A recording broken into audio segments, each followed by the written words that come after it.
So we're to start this workout working on the very first step of the Turkish get up, the get up proper.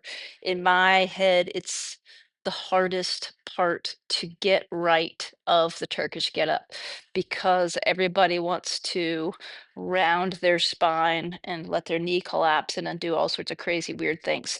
So let's go over the mechanics as it should be. So for our get up position, our same side knee is going to be bent and it's going to be slightly out to the side. Now it's out to the side because this becomes a driver, right? We're going to use that glute. We're not going to let that leg be passive and collapse in. That's why we want that knee to stay vertical the whole time. The same side arm is going to be extended here.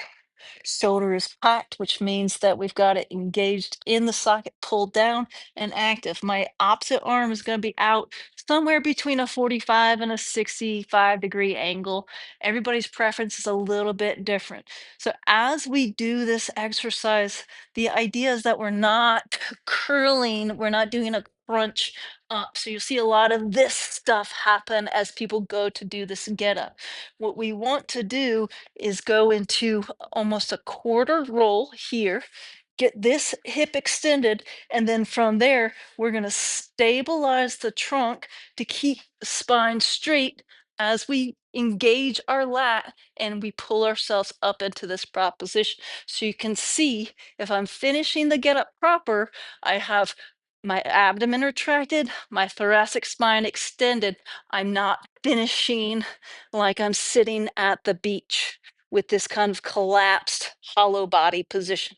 I want to be extended.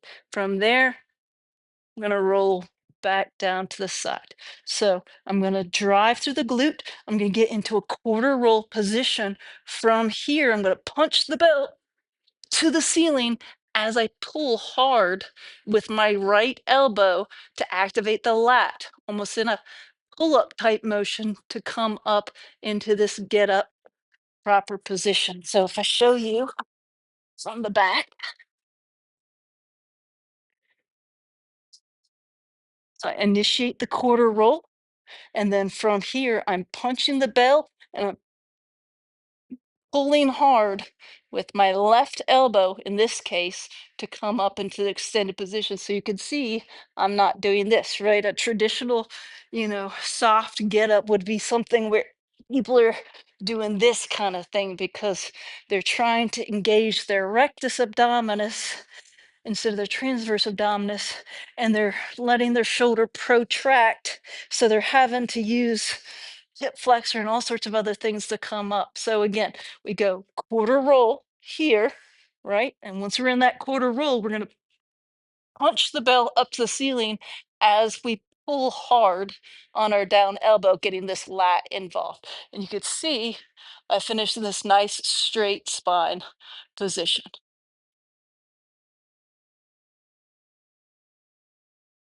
I'm going to push the pelvis back, tuck the tailbone under, get the glute engaged, get the belly button pulled in. We've got our railroad tracks for our legs. We're going to start with a bell upside down, or sorry, right side up with our hands right around the base of the handle. Our trunk is going to be rotated to the right. So what we're going to do is we're going to stay rotated to the right. We're going to curl the bell here. Now, as I press the bell, I'm going to rotate to the left. I'm not going to look up at the bell. I'm going to look straight to the left. I'm trying to pull my body as far as I can to the left, but I'm keeping my T-spine engaged, my belly button pulled in. When I bring the bell back down, come to neutral, and then rotate back to the right. So from the side here, you see hips back, tailbone's tucked, belly button's pulled in. I've got this nice straight line going down my spine, or down from my shoulder to my hip to my knee. I start rotated to the right. I'm going to curl, and then I'm going to initiate the press, and I'm going to drive my rotation as far to the right as I can, back down to my chest, back down to my hip, right? So I'm going to load my left leg and I'm going to step back. I've got my belly button pulled in, and I got my weight, 80% of my weight in my front foot. And I'm gonna come down to this lunge position. I'm gonna put my knee on the ground. I'm gonna rack the bell. I'm gonna load back into my front foot, and I'm gonna stand back up. I'm gonna press the bell back up, step back, not too far, just a nice stride length. I don't want to step back and lean back, right? I want to step back and just have my toe on the ground. I got 80% of my weight in my front foot.